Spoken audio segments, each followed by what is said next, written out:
What's up, guys? Mikkel here, and in this video, we're going to be covering a very controversial topic in the XRP community, and that is pre-allocation. Now, pre-allocation is a highly contested topic. A lot of people are certain that we did have pre-allocation in the past, and we already have a large part of Ripple's escrow set aside for the largest financial institutions in the entire world.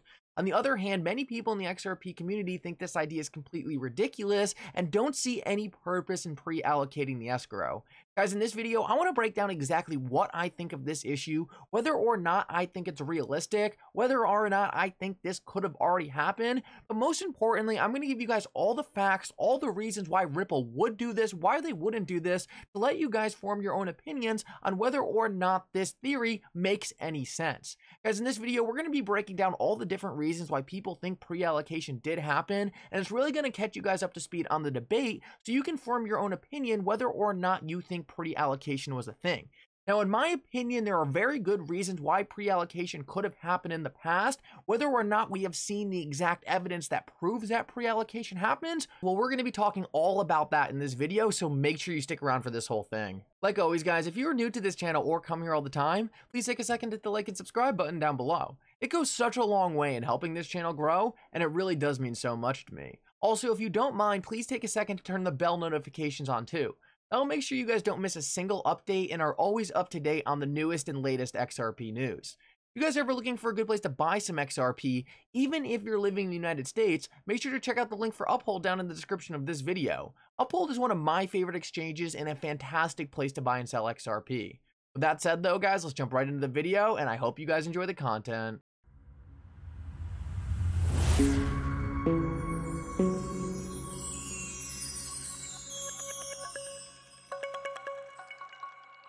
Real quick, guys, Moomoo is slowly becoming one of my favorite places to buy and sell stocks. Moomoo is a regulated exchange with a great interface. If you sign up with Moomoo right now using the link in the description of this video, you will actually make it into Moomoo's awesome promotion they're running this month, where you could win up to 13 free stocks. Most importantly though, each one of these stocks could be worth up to $3,000. So guys, do not miss out on that opportunity and go sign up with Moomoo now. So guys, I think it's important to start out this video and talk about what pre-allocation we're actually talking about here, because there's actually a lot of different examples of pre-allocation that doesn't necessarily fit the context of the current debate in the XRP community. So I want to point this out. This is actually from R3. They put out a document a while ago, and it said Ripple set the precedent for 100% pre-allocation. And now what they're talking about is actually the creation of XRP and saying that 100% of the supply of XRP was actually pre-allocated to Ripple. So this is clearly not the pre-allocation that we're going to be talking about in this video, but it's important to note that there are a lot of different examples of pre-allocation of XRP throughout the past that don't necessarily fit the context of this debate. This debate really is whether financial institutions go to Ripple and say, hey, we want to buy XRP from you, but we can't necessarily hold it yet. How about we take out an options contract and say, hey, we will purchase XRP on this date of 25 cents, but we can't hold it yet. Therefore, how about we sign a contract that says in 10 years from now, assuming all of these different conditions are met and assuming we have the clarity to actually hold this asset now, can we go back and purchase this XRP that is now probably trading significantly more than it was when this contract was signed? Can we go back and purchase this XRP for 25 cents? This is an options contract, what I just described to you, and it's very common in our financial industry. All the time, different businesses sign option contracts to purchase different assets out into the future without actually making the initial purchase at that set time. Now, guys, before we get into specific examples of Ripple actually doing this in the past, and spoiler alert, they have done very similar things to what I just described in the past, and that's where a lot of this pre-allocation theory comes from. I want to talk about quickly what the purpose of these option contracts really are in a very simple and easy to understand way. So say I think oil is going to go up a lot in the future and I want to buy some oil. Well, I probably don't want to store massive barrels of oil at my house because that's completely unrealistic. So what could I do? I could buy an option contract on oil, and that would give me the right to purchase oil at the price it is today. Now, I think oil is going to go up a lot in the future, so I'm going to hold that options contract as the price of oil goes up. Once oil goes up a lot, hopefully, well, then I'll have the right to purchase back that original price of oil, and suddenly I have a big profit. because I had the right to purchase oil a while ago when I knew it was going up, and now it's gone up, so I made a profit. Now, the advantage of what just happened is I've never actually had to hold the oil. I just bought the right to purchase the oil at a lower price. Now, when I first purchased the option contract, I couldn't hold oil because I had nowhere to put it.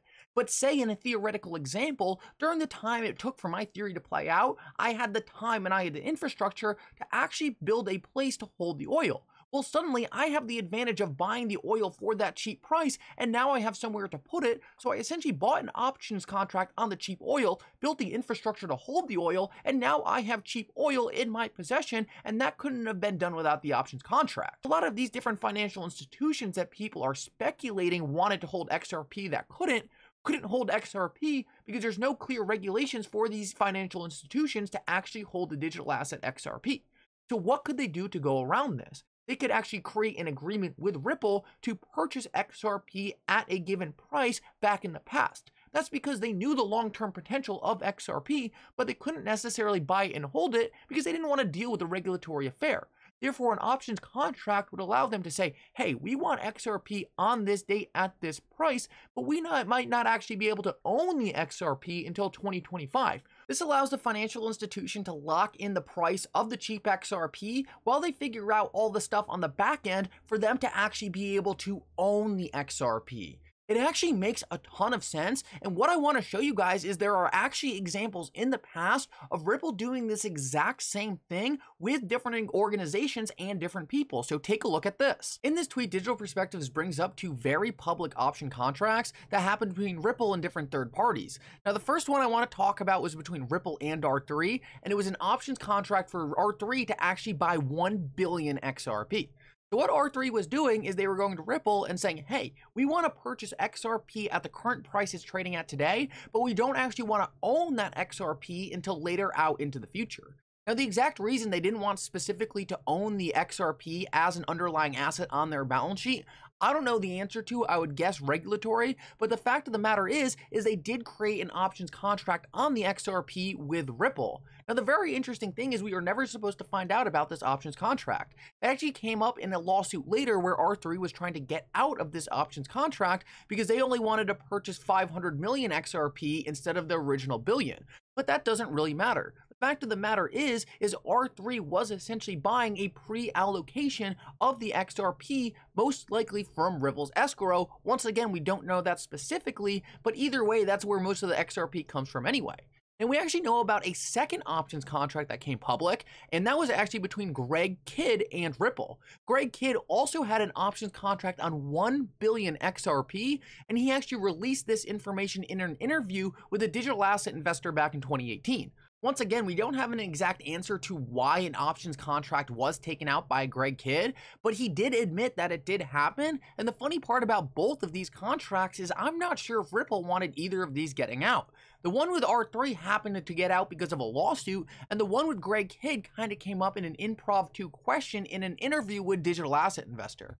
Either way, though, it's very interesting to point out here that these are two examples of contracts that Ripple had with different third-party organizations pre-allocating the XRP supply for a later use. Now, what I find very interesting about this is the fact that we weren't supposed to really know about either of these. It's in my opinion that it is highly likely that there are a lot more of these contracts out there, as Ripple is essentially cutting deals with different businesses to give them a portion of the XRP supply that they could use later down the road when there's more regulatory clarity on what these different institutions actually have to do to hold the XRP in a compliant way. For now, they're just letting Ripple hold on to it, and they already have their right to that XRP, and they bought that right in the past when XRP was a lot cheaper. Most of these institutions likely know that if they wait for regulatory clarity, well, they're not going to get a good deal on XRP, and they want to make sure they lock in a good price. Well, I want to show you one more thing before we really break this down in a very simple way.